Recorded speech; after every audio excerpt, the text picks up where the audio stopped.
بسم الله والحمد لله والصلاة والسلام على سيدنا رسول الله. اللهم إني لك صمت وعلى رزقك أفطرت وعليك توكلت وإليك أنبت.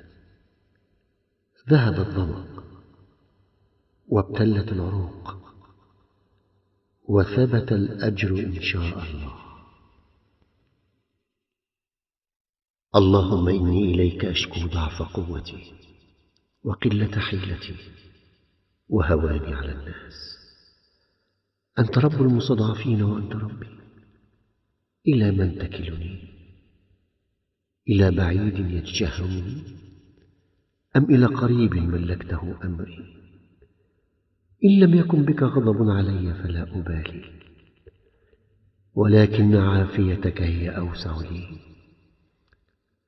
أعوذ بنور وجهك الذي أضاءت له الظلمات وصلح عليه أمر الدنيا والآخرة من أن تنزل بي غضبك أو يحل علي سخطك. لك العتبى حتى ترضى، ولا حول ولا قوة إلا بك يا الله.